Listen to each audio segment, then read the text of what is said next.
Bueno, hola, estamos terminando el curso, estamos en la clase 11 y cuando empezamos este curso empezamos hablando de acompañar y confinar la arquitectura, empezamos hablando de las pandemias y seguimos hablando y pensando en este contexto porque la pandemia continúa. Y esta última clase es una clase de cierre, es una clase de despedida y es una clase también de integración y de terminar este proceso, de terminar como al empezar. Y ahí veo que en el fondo se mueven como unas imágenes em, y que tiene que ver con la mezcla, como una melange de los colores, las impresiones que se nos mezclan en ese devenir viniendo y en ese devenir viviendo del aprendizaje. Cada término implica un comienzo nuevo y en este caso el comienzo de ustedes va a ser la continuidad de la carrera y va a ser empezar a prepararse para un final. Y en eso les comentamos que un final es una instancia más del aprendizaje, tiene que construir algo nuevo, un aprendizaje significativo. Así que les recomendamos eh, que revisen bien, que se tomen el tiempo, que el tiempo es lo más importante para construir reflexión, para pensar en un estudiante reflexivo y en un estudiante que construya oficio y que pueda transmitir. Y la transmisión es a través del dibujo, a través de pensar y de pensar con su práctica y de estudiar la bibliografía. Hoy en día los alumnos no leen tanto, no van tanto a las bibliotecas y son alumnos más digitales, eh, pero está bueno que se tomen el valor de dibujar, el valor de estudiar y de revisar los libros porque en la medida que dibujamos, diseñamos y pensamos, y en la medida que pensamos, nos reconstruimos y generamos nuevas aptitudes cognitivas. Y bueno, en esta clase voy a tratar de reflexionar sobre cómo fue este curso, de cómo nos planteamos hacer un curso en 12 clases inicialmente y después la facultad nos combinó a hacerlo más corto, en 11, con lo cual hay muchas cosas que se pierden y quisiera comentar que se pierde y que no, y que sí hicimos. Y se acuerdan, al principio hablamos de cómo deberían ser las estrategias de un mayor nivel de aprendizaje. El nivel más alto es la educación experiencial, donde ustedes puedan demostrar los conocimientos a partir de sus propias prácticas y del trabajo con la materia. Acá solo vamos a trabajar con el dibujo, o sea, vamos a estar en el diseño de proyectos, que es como la etapa anteúltima de la de mayor nivel de implicación. Eso es algo que vimos al inicio y que está bueno comentarlo, porque desde algún lugar en este criterio de educar y cultivar hay algo que se cercena la experiencia, el contacto con ustedes, la experiencia con el taller y lo más interesante que es la transformación de la materia, que la transformación de la materia es lo fantástico, y la transformación a través de la experiencia sensible con las manos, de pensar con las manos, es lo más útil. Y en ese dibujo de Quino está por un lado el reto del padre o de las instituciones que tratan de normalizar, de normativizar hasta los tiempos, cuando el tiempo es lo más preciado que hay y es lo que necesitamos para construirnos y para reconstruir nuestros enlaces neuronales y para construir una persona nueva. Cada vez que hacemos algo y que producimos algo nuevo y no repetimos, estamos generando la posibilidad de un cambio en nosotros y la posibilidad de un cambio en el entorno. Eh, y en ese criterio de revisar el cambio en el entorno, había que revisar el cambio en la historia. Y en la historia, el más grande maestro de la arquitectura, que fue Vitruvio, decía que el conocimiento surge a partir de la práctica y a partir del trabajo con la materia. El trabajo con la materia se hace con las manos. Y, y eso lo dijo como el más grande de los arquitectos, el que más reflexionó sobre la historia. Y esta idea de ir de la materia a la idea y de la idea a la materia tiene que ver con la calidad, con la maternidad y con la concepción de la materia y la concepción del trabajo, con la concepción de las ideas que dan forma, que dan apariencia y derivan de lo que es visto, del eido, vendría a ser la etimología. Y hablamos también que la educación tenía 4 etapas: la de expresión, la de experimentación, la de integración y trascendencia. Y la idea es que ustedes puedan trascender e integrar los conocimientos solo a través del dibujo, que es algo que cercena todas las capacidades de transformar la materia. Es algo que apunta solo a lo kinestésico del dibujo a través de la mano y a lo visual. Pero hay otros conceptos más importantes que hay que seguir indagando en ese diseñar y construir y en ese diseñar para construir, ¿no? Y construirnos a nosotros en la adquisición de la práctica, del estudio, del obrar y del enseñar y de adquirir el lenguaje y de integrar la geometría, que es lo que estamos tratando de hacer y aprender. Y lo que nos perdimos es toda esa idea de aprender a construir construyendo que está en el camino que antes hacíamos con el uno en uno. No para llorar por lo que no tuvimos, pero sí para ser conscientes de eso.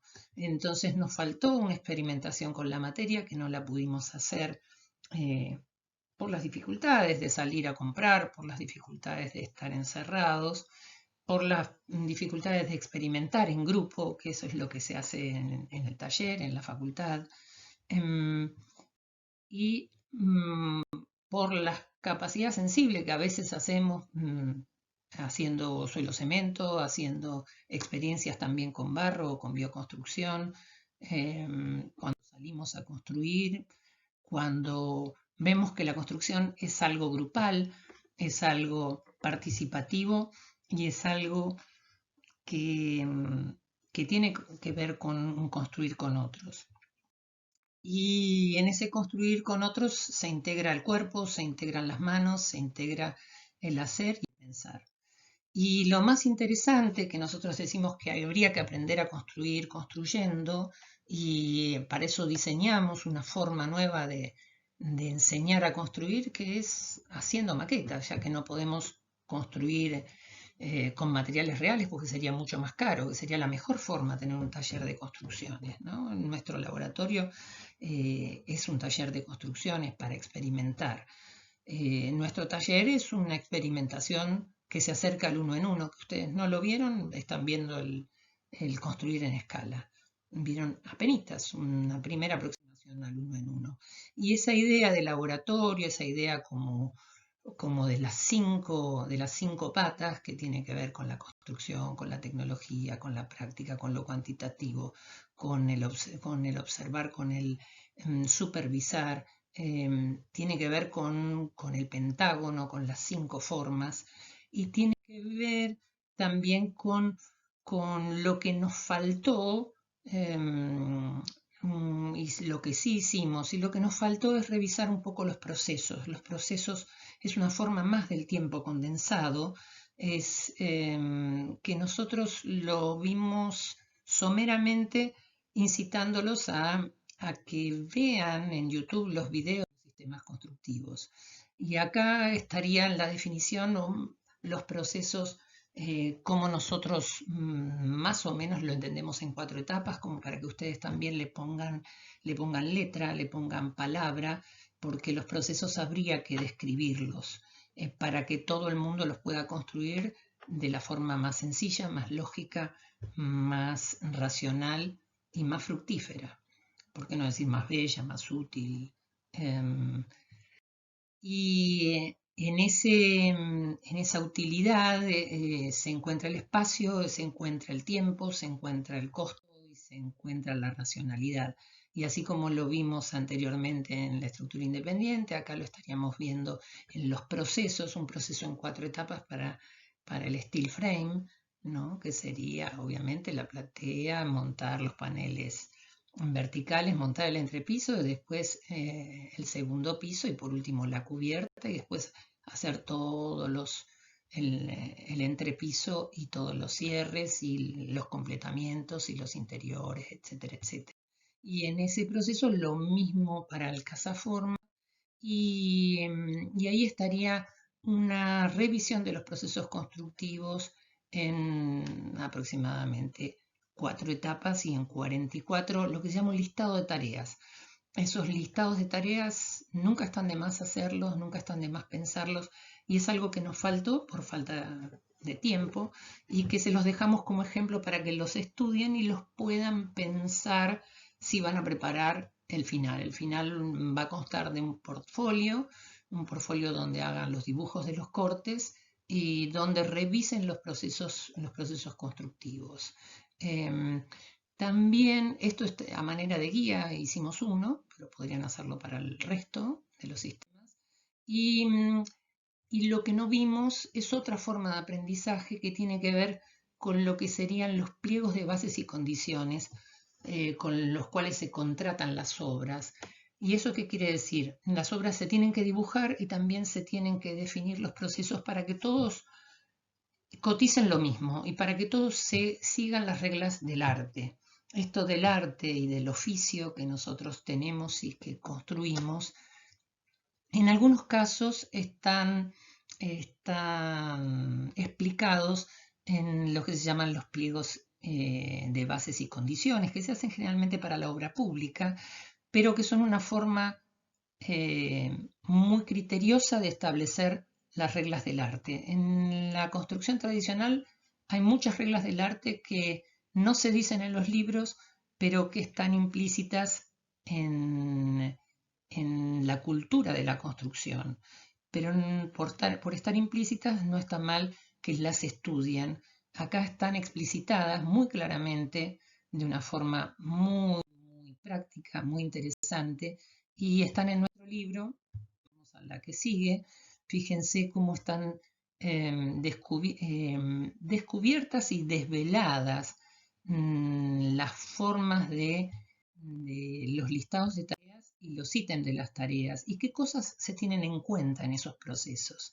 Tómense el trabajo de leerlos, que están muy buenos, porque se aprende muchísimo. Y no están hechas para la construcción industrializada porque habría que hacer un pliego de bases y condiciones para las construcciones industrializadas porque no hay tanta tradición. Le mostré uno de ejemplo porque esas cosas existen en los pliegos de obras públicas generalmente para los sistemas tradicionales. Esto es un poco lo que nos faltó por falta de tiempo, pero que pueden indagar en el libro nuestro de la cátedra, y el libro nuestro de la cátedra lo pueden encontrar para bajar dentro del blog. El blog explica muchas cosas, explica hasta el final, hasta cómo evaluamos, algunas consideraciones sobre el final convencional que solíamos dar, donde lo que evaluamos es el oficio que ustedes construyan. El oficio es saber dibujar, saber representar, y nosotros tenemos mucha experiencia en el cómo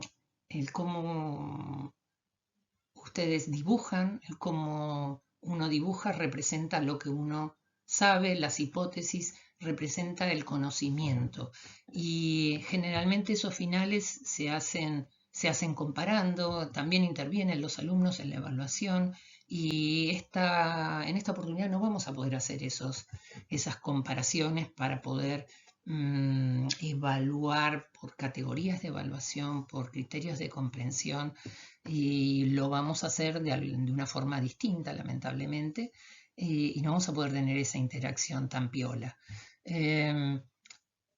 Pero sí evaluamos en relación al conocimiento, a la apropiación y a la resignificación y al oficio que ustedes construyan. Y eso es tiempo que les recomendamos para revisar la bibliografía, para practicar y para dibujar como arquitectos o como estudiantes de arquitectura. Y eso se adquiere con horas sobre tablero, horas y práctica, Y disciplina, disciplina no en el término del rigor, sino disciplina en la perseverancia para construir conocimiento y para practicar.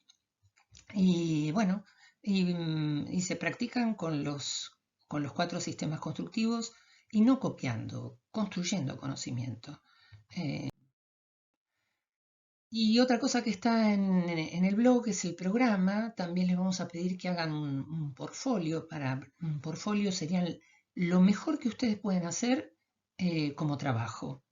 Para elegir a cualquier profesional o cualquier futuro trabajador, siempre te piden qué es lo mejor que vos hiciste en tu carrera, en tu vida, y un portfolio son dibujos y son síntesis de los dibujos. Ya algunas síntesis de dibujos han hecho.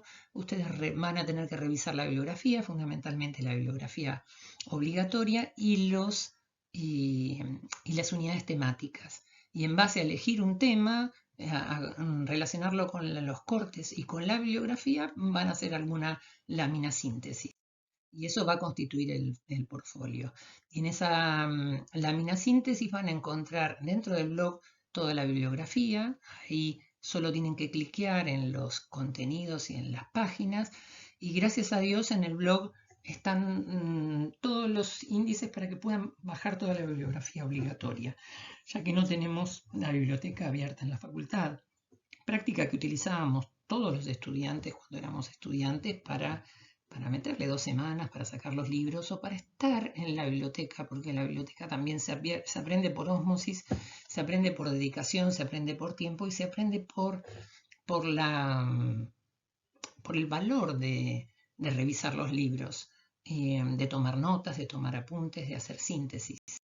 Y este valor que tiene el dibujar, de encontrar la síntesis, también es el atributo más grande del dibujo y de la representación que tiene la forma de enseñar arquitectura, ¿no? Y acá está la visión y está la intuición en el tacto. Y esto es son los 5 sentidos, uno de los 5 sentidos, el de la visión, que está en el Museo del Prado por Rubens, y está reflexionando sobre el poder que tiene la visión y el poder que tiene la representación. Como forma de aprendizaje, como forma de entender la arquitectura, nosotros somos sumamente visuales y tenemos que representar nuestros sueños o nuestra forma de diseñar a través del dibujo. Y ese es el valor que tiene el poder ver. Por eso es tan difícil enseñar arquitectura a un ciego. Y esto que ven acá es una foto de un arquitecto muy famoso, Herzog de Merón, cuando era joven. Ahora está más viejito, pelado y seguramente con anteojos. Y habla del otro sentido, el sentido el sentido del tacto con la lengua y el sentido del gusto. Y ahí estaba lamiendo una maqueta. Y algo, fíjense cómo el gusto se relaciona también con el buen gusto y que tiene que ver también con lo estético. ¿Qué relación hay entre el gusto y lo estético? Y algo nos faltó trabajar más sobre el valor que tiene el gusto y la estética en los materiales, en la construcción y en la arquitectura.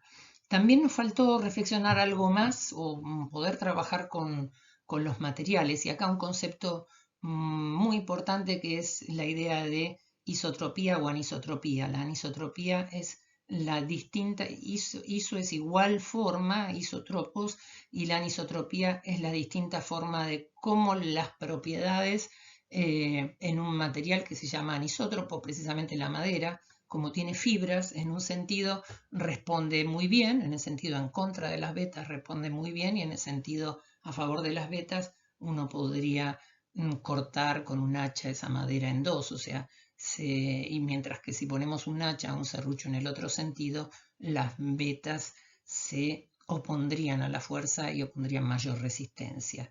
Y siempre van a encontrar una veta dura y una veta blanda, y eso tiene que ver con el crecimiento, tiene que ver con el sol y tiene que ver con los periodos fríos y con los periodos calientes. En los periodos fríos la veta se cierra en el invierno y en los periodos calientes de verano la veta se abre y es por donde más pasa después la lignina, que es lo que junta las vetas.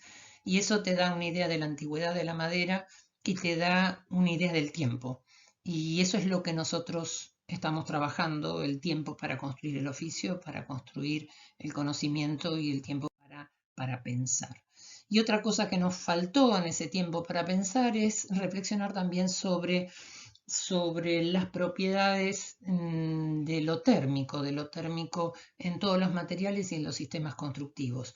Y dos cosas de lo que es el porvenir y de lo que es ya el presente es, por un lado, lo que ven a la izquierda es una cámara termográfica, que es medir en todas las construcciones donde hay puentes térmicos para que las viviendas se aíslen bien, que no exista la idea de puente térmico y que la vivienda sea más eficiente y no consuma tanta energía. Eso está pensando en la sustentabilidad, está pensando en cómo tenemos que aislar cada vez más las viviendas para no gastar tanta energía. Y dos formas de aislar, una es a través de la aislación y otra es a través de otra forma de la aislación, que la otra vez lo habíamos dibujado y ahí encontré una fotito de los soportes que sirven para generar sombra y para generar una protección en los techos, bajar la carga térmica y la carga de rayos ultravioleta en un soporte para piso. Y les muestro algo que saqué de los Easy de Europa. Este sería un Leroy Merlin, que sería como un Easy o como un Home Depot, pero es francés.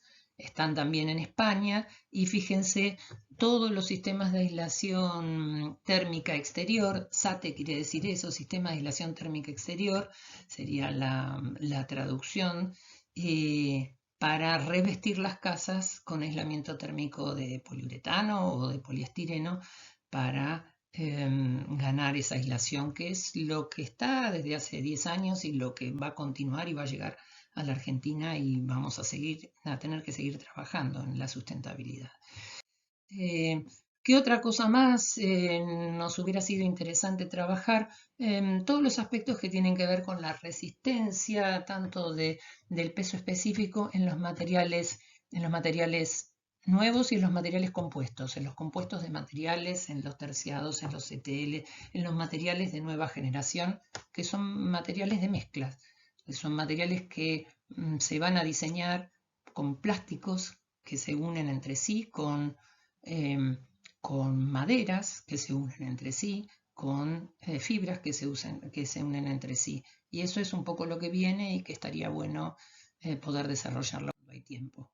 Y esa idea de desarrollo tiene que ver con con el aprender para ver. Y ahí está una imagen de Leonardo y está una frase que en inglés sería como aprendemos a ver realizando las conexiones entre las cosas y en la medida que esas cosas las conectamos todo con todo.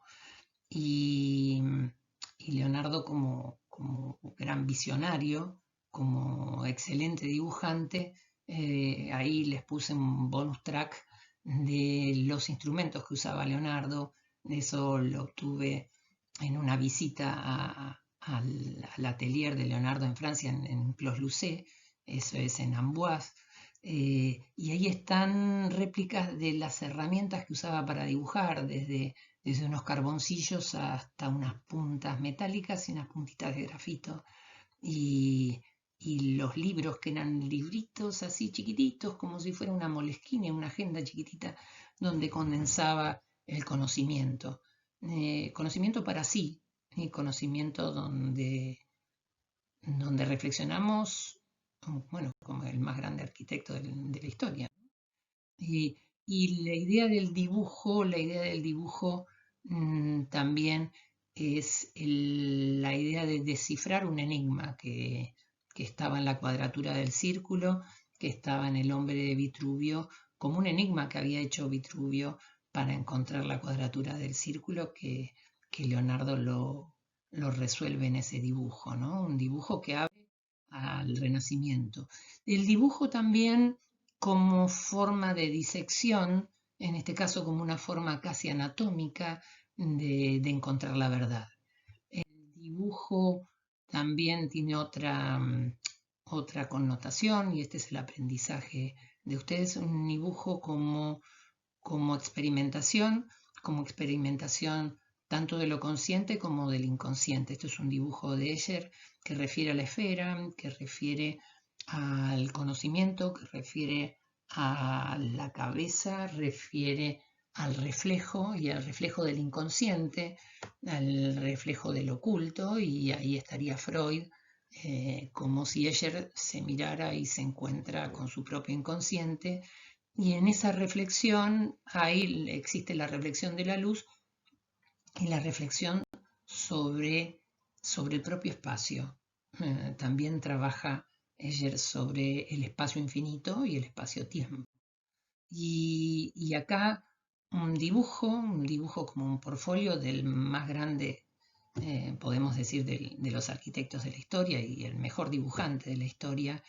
Y esto lo hizo Wright, y acá ven las casas de techos inclinados con sus limatesas, limaollas que no pudimos llegar a ver, pero que el maestro de los maestros lo muestra en perspectiva, lo muestra en corte, lo muestra en vista y muestra cómo dibuja las letras, cómo las letras son expresión y cómo ese dibujo maravilloso es una síntesis del más grande, ¿no? De los arquitectos del siglo pasado, de 2 siglos podríamos decir.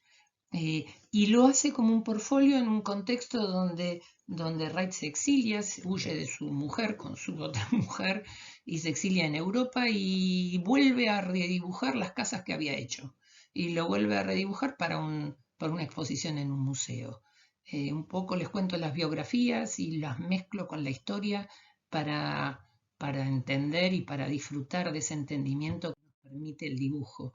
Y acá otros dibujos de Wright, y el dibujo también es una propaganda.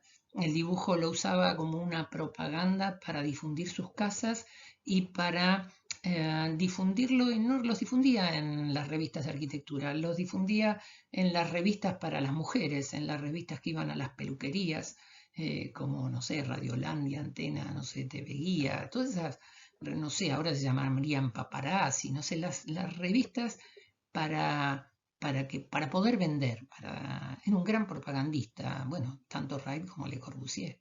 Eh, y justo hablé de Le Corbusier y acá está una imagen de lo que sería el estudio en París de Le Corbusier. Y fíjense, ¿no? Ahí se ven todos los tableros con reglas T, tableros con paralelas, y no era solo Le Corbusier el que dibujaba. Cuenten las personas, había 18 personas, veo yo, si se ponen a ver todos los que dibujaban y todos los que representan, y terminan un cuadro de él al final, entre la arquitectura y la pintura y la propaganda. Había que producir.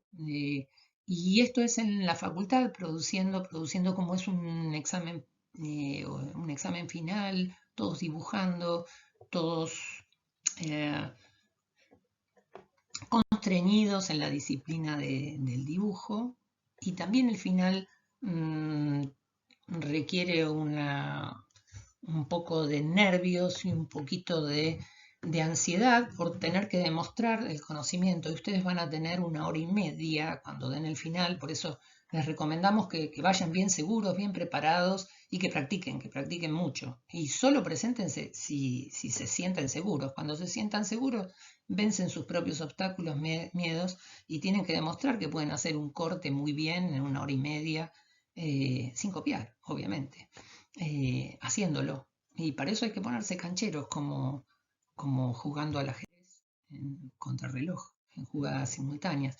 Y acá el dibujo, ya lo habíamos mostrado, una dibujante, donde lo que se ve es un poco la disciplina del dibujo y la contracción.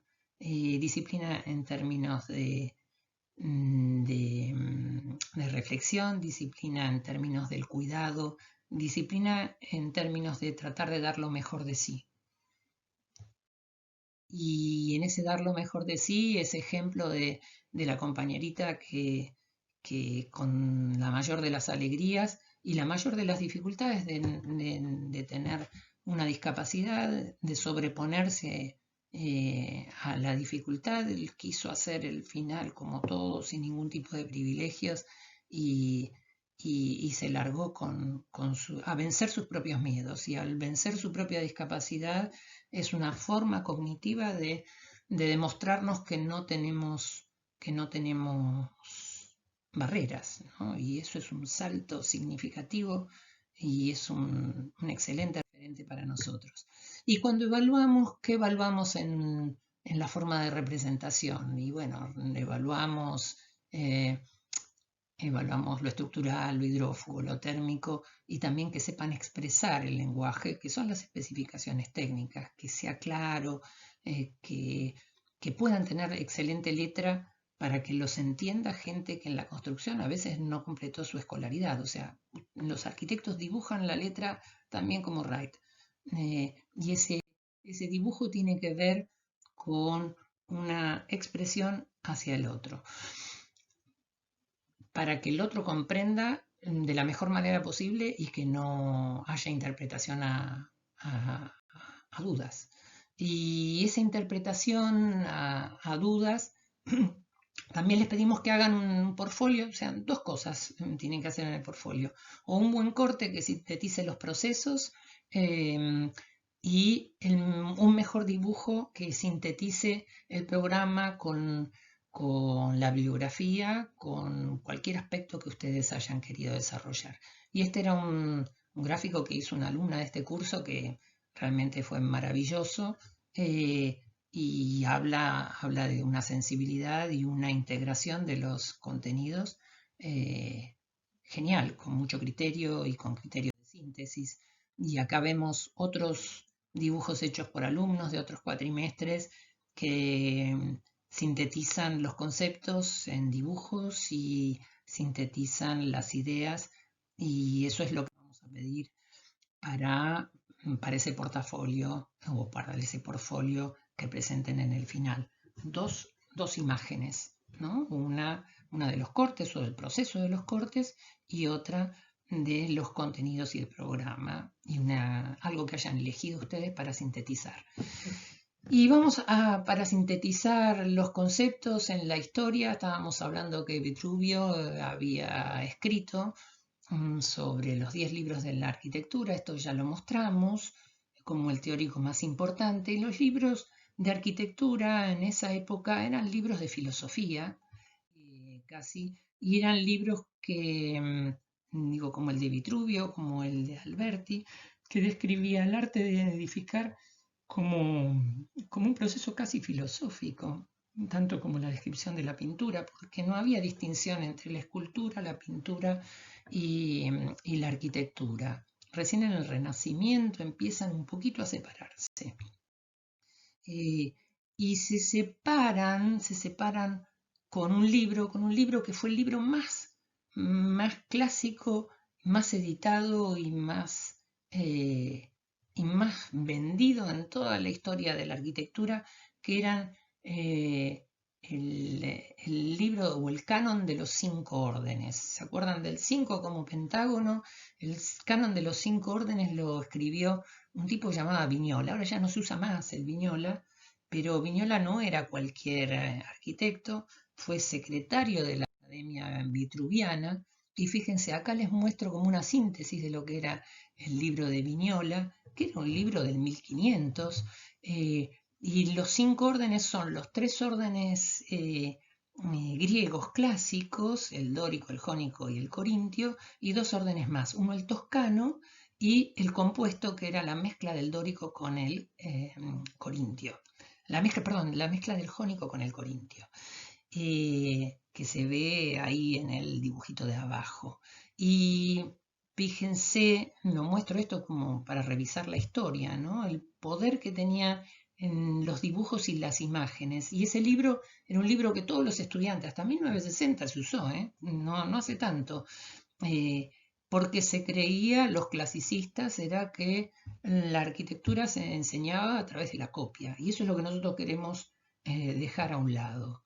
Y esa idea de copia, acá lo ven en alemán, en los dibujos, los órdenes, en lo primero lo vieron en inglés, acá lo ven en alemán, y acá lo ven em, en el español. En español, fíjense ahí lo que dice el rey es, primero en el prólogo pide permiso para copiarlo. Viñola era el discípulo de Miguel Ángel el que hizo no solo la Capilla Sixtina, sino también era el arquitecto del Vaticano. El segundo fue Viñola. Cuando muere Miguel Ángel, continúa en Viñola, y ahí es el rey de España el que da la autorización y paga seguramente la posibilidad de hacerlo el libro y traducirlo al español, y hace referencia a quien era el arquitecto real, que era Juan Herrera. Juan Herrera es el arquitecto que hace el Escorial, y era como el más capo de los arquitectos, que no había estudiado arquitectura como Wright, como Le Corbusier, como Tadao Ando, como grandes arquitectos que no estudiaron formalmente. Pero, ¿para qué les muestro el Viñola? El Viñola se los muestro porque sería el primer libro que se usa para copiar. Y ese libro tenía la descripción de todos los órdenes, pero casi no tenía letra. Tenía la letra mínima, como si fueran las especificaciones técnicas lograr la proporción. Eh, para lograr la proporción y para encontrar la belleza. Y si llegan a ampliar, hasta aparecen los textos en español que están buenísimos, y las proporciones eran lo que mediaba la técnica. Y ahí está la descripción de la voluta, del capitel jónico, y cómo se hace esa voluta. Y esa voluta como esos círculos concéntricos que eran encofrados, que se usaron en el Panteón. El Panteón es la obra quizá más importante de la arquitectura clásica romana. El Panteón era donde se juntaban todos los dioses en los romanos, y era por donde ascendía supuestamente Rómulo y Remo, ascendían por ese óculo el espíritu a volver a la eternidad, a encontrarse con la luz. Y ese óculo es un óculo abierto por donde entra la luz, por donde ascendemos hacia la divinidad. Y ahí en el Panteón es donde descansan los restos de Viñola. Yo lo aprendí no hace mucho, y el Panteón lo hizo o creen que lo hizo un arquitecto que se llamaba Apolo d'Oro. Apolo de Oro podría ser una de las acepciones, como el Apolo, como el más grande de los hombres y el patrón de la belleza, y es el patrón de la belleza de la arquitectura clásica. También es el patrón de la técnica, porque era un edificio de 43 metros. Fíjense, ese óculo que permite pasar la luz tiene casi 7 metros, casi 8 metros. Y por ahí dice Alberto Campo Baeza, que es un arquitecto muy famoso español, que podría pasar la casa Farnsworth de Mies van der Rohe, que mide 7 metros y monedas. Así que imagínense la escala, imagínense que ahí está Viñola y que ahí está contenido un cierto criterio que tiene que ver con la belleza y que tiene que ver con la técnica para la resolución de eso. Y antes, para estudiar los libros, había solo 2 libros para estudiar la construcción. Digo, antes, cuando yo era joven, no tenía la edad de ustedes, había un librito que no se trataba de estudiar en la facultad se miraba con cierto desprecio en la Facultad de Arquitectura, que era el curso práctico de edificación de Juan Primiano, pero que se estudiaba en todas las escuelas técnicas y en las ingenierías, y que mostraba como un curso práctico, como una Biblia de las formas constructivas. era fantástico los dibujos. Después de grande comprendí que era una copia de un libro francés clásico, pero esa idea de tener un libro como una Biblia es una idea bueno, que fue el libro como Biblia fue la revolución de la Contrarreforma y de la Reforma, ¿no? Y ese libro como Biblia que antes nosotros usábamos en la formación era ese libro blanco que está en la bibliografía, se llama Introducción a la Construcción, es un poco viejo, era de la editorial El Politécnico, de donde se venden de la librería técnica, y eran apuntes que habían hecho los estudiantes de arquitectura en los 50, el centro de estudiantes de las teóricas, no recuerdo si un arquitecto castañino, que fueron tomadas, recopiladas por los alumnos y eso era el libro, una recopilación de las teóricas. Y sigue siendo un libro todavía clásico, hoy ya quedó un poquito vetusto. Y el otro libro más importante después del Viñola es el libro de Neufeld, que es un libro mm, de medidas de una nueva ciencia que se generó en la Bauhaus. Neufeld fue, ahí por ahí puse el albañil de la Bauhaus, porque fue el dibujante más importante que tuvo Walter Gropius. Fue profesor le manejaba el estudio, conociendo la bibliografía. Y antes él se había formado como albañil, en la escuela de artes y oficios, y trabajaba como albañil. Por eso digo, es un poco el albañil de la Bauhaus, ese albañil que empieza a construir la razón cientificista de la ergonomía. La ergonomía es el estudio de las proporciones, el estudio de las normas, el estudio de lo que siempre consultamos, cuánto mide un plato, cuánto mide un cubierto, cuánto mide la relación y se sigue estudiando o se sigue utilizando como forma de consulta el Neufeld.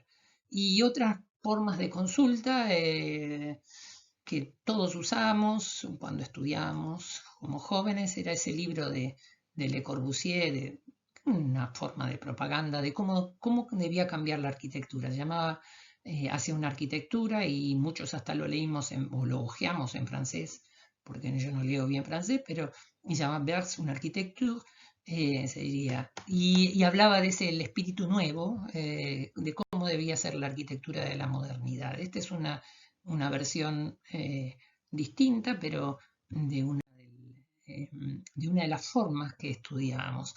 Y hablo de la importancia de los libros para que ustedes se acerquen y también para mostrar cómo nosotros nos acercamos a los libros a la misma edad de ustedes. Y ese otro grande de la arquitectura y la forma de expresión del dibujo es Aldo Rossi.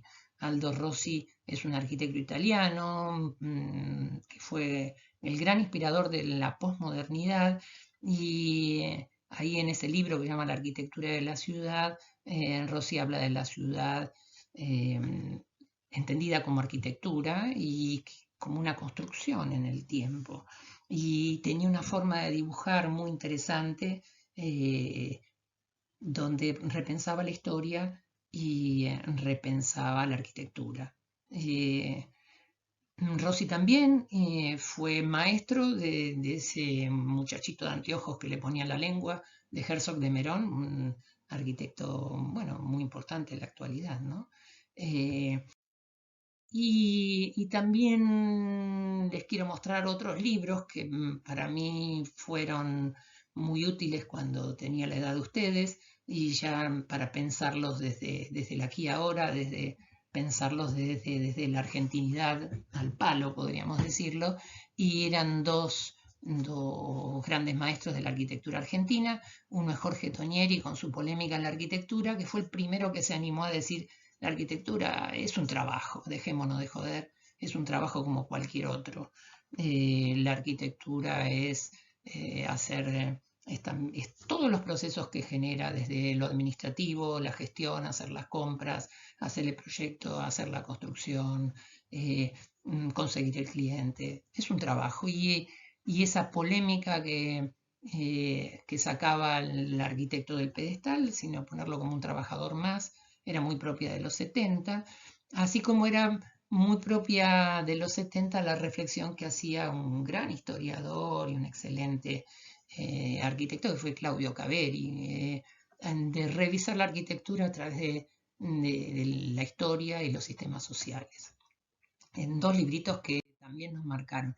Y esto era un libro que también habla no de las ideas, sino de solo de dibujos, así como el libro de Viñola eran dibujos para copiar, todos eran los Perspectiva 6, era un libro que nosotros usamos para las entregas de diseño para ver cómo dibujaban los mejores dibujantes de los 70, 80, 90. Y ahí son dibujos de Sandro Borghini y el Droga Minor, excelentes dibujantes y arquitectos. Víctor Vega, que bueno, no lo conocí tanto, pero para nosotros era como un tabú, lo usábamos en cada entrega de diseño para copiar imágenes, para ayudarnos a conseguir ese trazo maravilloso que tenían esos dibujantes y arquitectos. Y acá es una explicación de lo que queremos a través del dibujo y lo que queremos a través del dibujar pensando. Es una reflexión sobre los procesos cognitivos y los procesos educativos.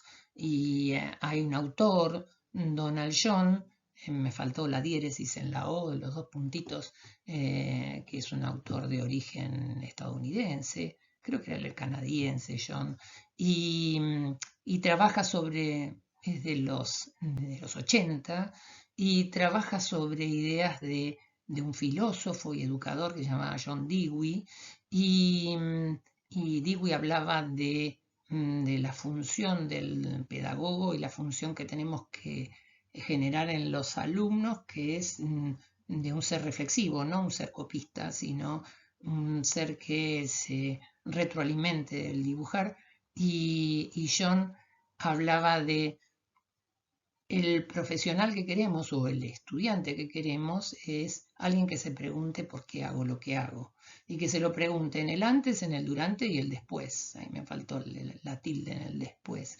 Y es alguien que construye la reflexión en un proceso de espiral, en un proceso espiralado, ascendente, que va desde observar datos de la experiencia que tomamos, capturamos, cuando les pedimos un portfolio es que ustedes elijan, y en la medida que eligen datos desde lo que ven, desde lo que observan.